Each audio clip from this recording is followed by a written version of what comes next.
Stage 3 is when a person transitions from a managing mindset to a leading mindset. I was doing a strategic planning session with a client, and we were on session number 2 facilitating the plan. And after we were done, one of the managers walked up to me at the end of the session. And she said, Liz, I just want to apologize. I know I wasn't really contributing much today, but to be honest, I just don't have time for this. We don't have time to plan. We are so busy right now, my head is just spinning. Then I said, well, I appreciate you saying that, but I want to push back on you again because you know me. But I want you to just stop and think. You're a department head. If you don't have time to think about the future, you're not doing your job as a department head. And in addition to that, I know you have 6 managers that report to you. So given by what you just said, my hunch is that you're probably doing things they should be doing, and they're doing things their team members should be doing. And she looked at me and went, see you next week. And she walked out. But I share that story with you for this reason. If your managers, in particular your senior managers, don't have time to think about the future, they are not managing well.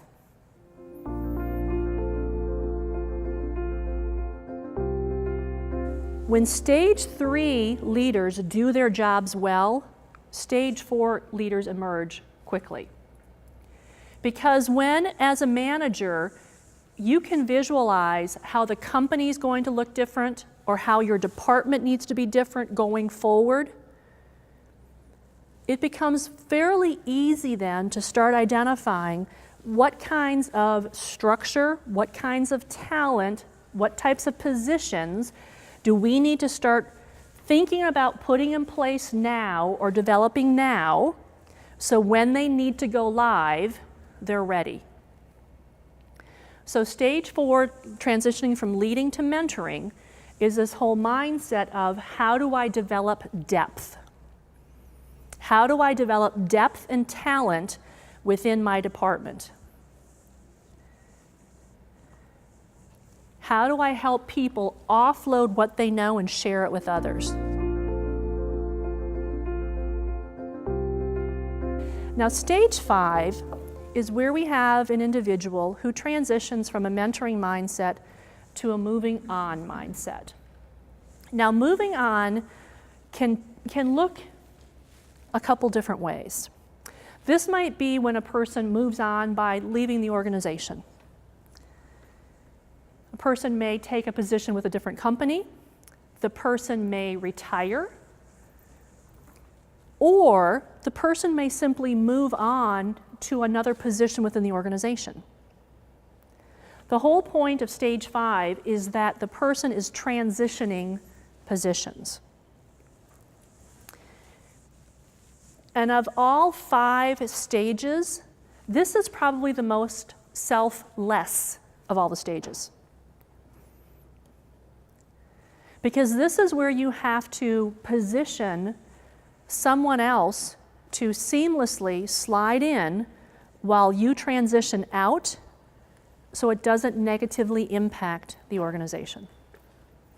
And to do that, you have to let go. You have to identify what skills and talent this position needs given what will be required of it as it will be 2, 3, 4 or more years from now. And quite often, some of those skills are skills you don't have.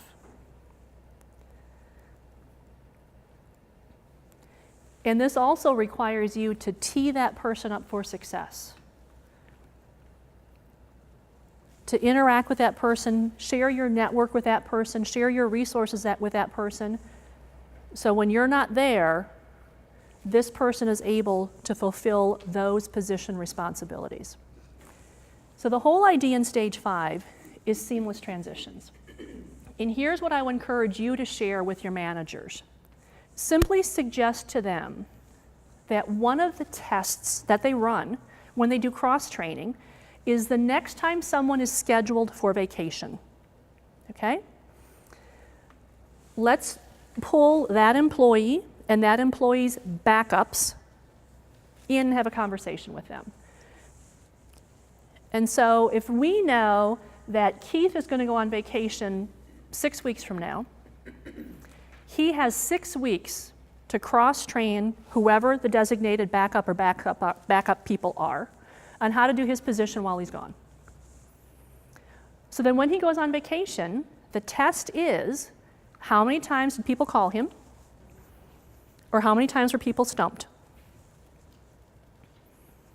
And if people had to call him or people were stumped, it means when he comes back we have to do some more training.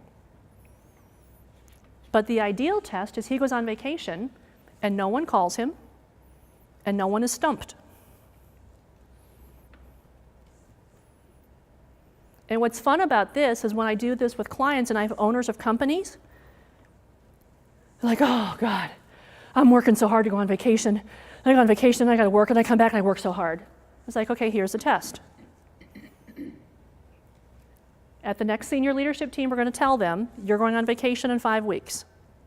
So what are you offloading now or cross-training now so that when you're gone, no one calls you? And it's amazing when they come back from vacation, it's like, you know, I kind of freaked out for the first 3 days that no one was calling me, and then it's kind of nice.